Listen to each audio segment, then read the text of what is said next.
Love. Love is the highest frequency on the planet, and we're either trying to get more of it through our work, through our partnership, our relationships, through our children, our parents, our siblings. And self-love is one of those practices that feels like it eludes most of us. So today's live, and I'm Ann Margaret with Raise a Vibration. Thanks so much for joining me. Today's live is all about love. It is the highest frequency on the planet. Thanks so much for joining. So I wanted to get you set up so that you can enjoy the next 15 minutes of this live. Grab a journal, grab a pen, and somewhere quiet to sit. Giving yourself just these 15 minutes once a week with me just allows you to go even further in to your practice of self-love. So today we're going to be focusing exclusively on that. So grab a pen, grab a journal, something you can write in. And I wanted to start us off with one of my favorite poems. And he is one of my favorite poets as well. Many of you have heard of Rumi and HAFIZ.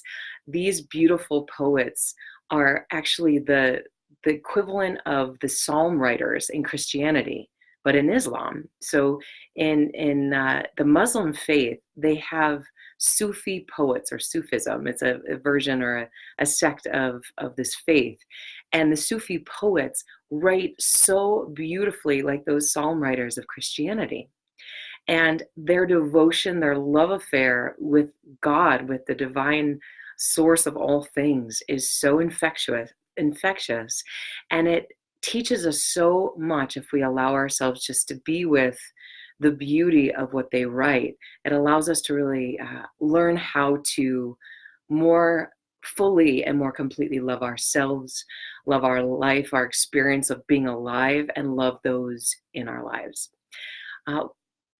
Probably the most common quote from Sufism is a Rumi quote, which is, "Ours is not to seek for love, but to seek all the barriers that we have within it and remove them." And I'm paraphrasing.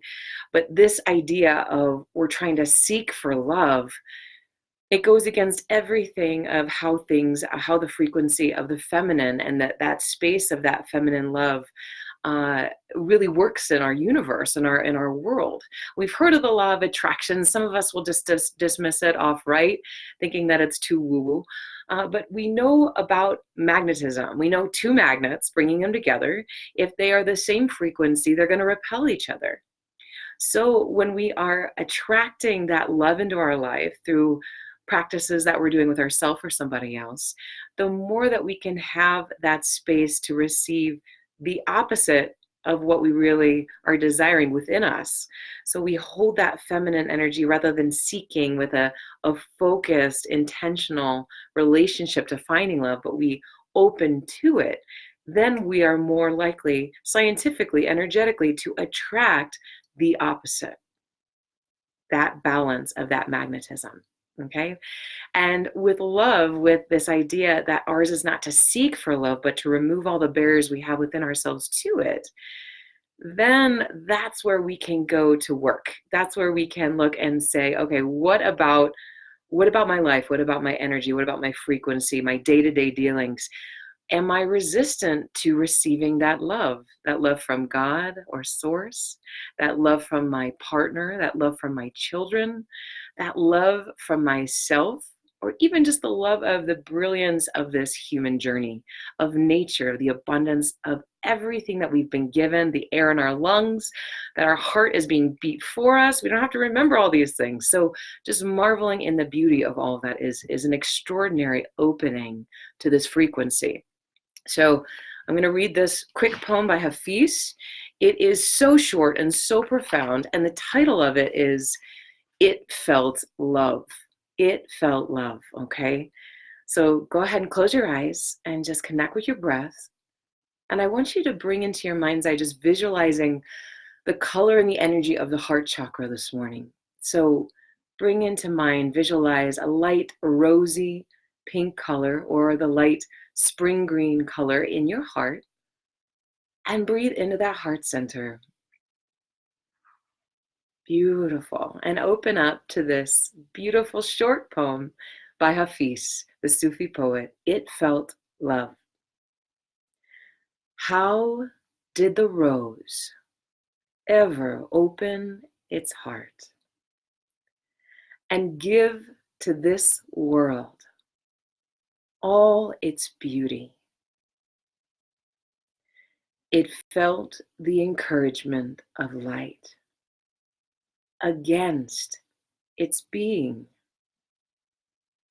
Otherwise, we all remain too frightened. So how did the rose even open its heart? As we visualize the rose in that heart center in your inner mind's eye, visualize that rose in your heart center opening to the sunshine, to that light that has been cast on to the physicality of the rose. It knows that it has the courage to open, to release its beautiful essence and its quite literal physical beauty. So how do we do the same? It felt love. Now, there is another beautiful poem by HAFIZ that talks about the sun and the radiance of the sun and how this influences everything. I mean, the sun in indigenous times was the God force, was the worshipped entity. And it allows everything to grow. It creates life. It's so beautiful as a source for us in our lives. So even if you're not religious or you think you're not spiritual, connecting even with the power of the sun can really connect you with that beautiful source of loving vibration. And I am paraphrasing again, but Hafiz's poem says, even after all this time, the sun never says to the earth, you owe me. Look what happens with a love like that. It lights up the whole sky. Isn't that beautiful? I love that poem. So these Sufi poets are so extraordinary, like the writers of the Psalm in Christianity and the Bible. And so how do we connect with the beauty and the brilliance of the radiance of the sun in our own lives? So in this poem, It Felt Love, Hafiz talks about the rose and the rose having the courage to blossom because it felt that love, it felt that radiance.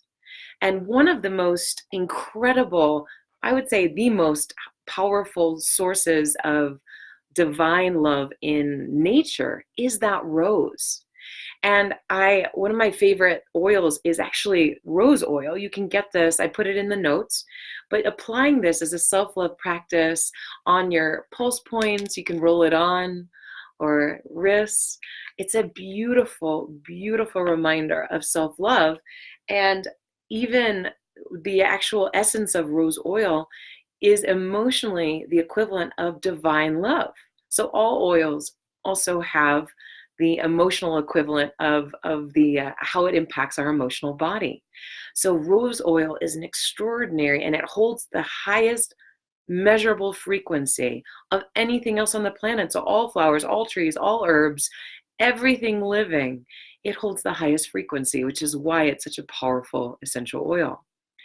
And even with this particular oil, I wanted to introduce one other one called Breathe. If you think about how we can love our bodies and really connect with one of the most loving things we can offer ourselves, it is the art of taking a conscious breath. Just breathing. Letting that breath come in and taking a moment for yourself to allow that breath to come in and be received by the body. And those of you who suffer with anxiety or suffer with seasonal allergies or even some of the sicknesses that happen this time of year, this oil is incredible. It's Breathe, and you just take a couple drops under your hand and then you put it on your heart center. So just rubbing it on your chest and breathe it in. Or you can diffuse it, which is a wonderful, wonderful way to also open those passages and just to take a fuller breath. So I wanted to give, before I do the card pulls for today's live, all on love, all on the self practices, I want you to make a couple notes in your journals about what are 10 things that you love. Just write them down very quickly. What are 10 things that you love? Like you say, oh, I love this, or I love that, or this is what I love about my partner. Can you just write down 10 things that you love? And you can add to this when we're finished with the live. So if you focus on those things that you love, rather than focusing on the things that you can't stand or the frustration in your life, you begin to look through a different filter, and then you begin to attract more of whatever you're focusing on in your life. So in focusing on these 10 things, perhaps today through the weekend, you can attract more of them in your life. If you have a partner, or if you have a friend, or if you have a child, or anything about them that you usually criticize, something you're like, oh, you focus on what they're doing wrong, or maybe it's with yourself. Can you just for this weekend, maybe even the week ahead, if you're courageous and you want to do a little extra practice, focus on those things and celebrate those things that you love about that person. If you're very self-critical, perhaps you're focusing on a couple things, and write those down just so you can reference it. When it lives in our brains, we can't always access it, right? The frequency of all of our distractions get in the way, or we let go of our intentionality. So a couple things that you absolutely love about your partner, and celebrate them this weekend. If you don't have a partner, celebrate whatever you love about yourself, or whatever you love about someone in your life where you usually go to the negative. Okay? That is your challenge for this weekend and the week ahead.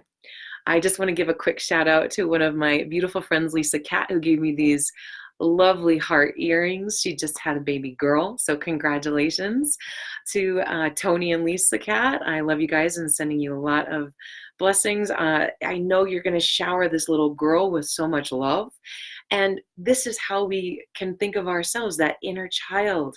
Can we shower that inner child with love? Can we shower him or her with enthusiasm, nurturing, and focusing on all the things that she or he is doing right?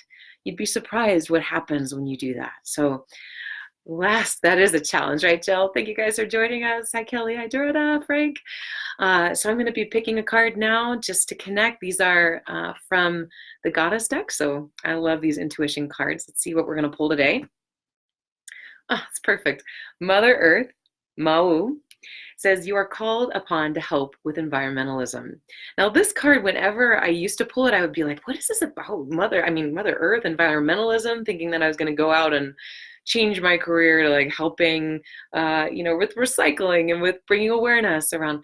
But what this card is telling us today, as far as this live, is to help us with the environment that we're creating in our lives, to bring that mother archetype into our lives, our daily lives with the people in our lives, and use that mother archetype to, yes, be stern and create those boundaries and be really intentional about what we're trying to create for ourselves, but also bringing that love, that compassionate, nurturing energy of the heart into everything we do. So that's a beautiful card for us to pull today for this theme. All right, now the archetype cards. Awesome. Don Juan. This is a great choice. Okay, so the light attribute of this archetype, Don Juan, is it spotlights your positive, seductive qualities. Ooh, this is kind of a fun challenge this weekend and week ahead. The shadow attribute of Don Juan archetype is using the power of romantic attraction for private agendas. Ooh, very good challenge this week. So in the week ahead, see how you can bring more pleasure into your life without taking advantage or dismissing the purposeful energies of what you're creating, or taking advantage of somebody else. How can you bring these two energies, the mother and Don Juan, the seductiveness, the enjoyment of that feminine, of the pleasure? All right. Have a beautiful week. Thank you so much for joining me. And until next time, keep raising the vibration. All right. Bye, everybody.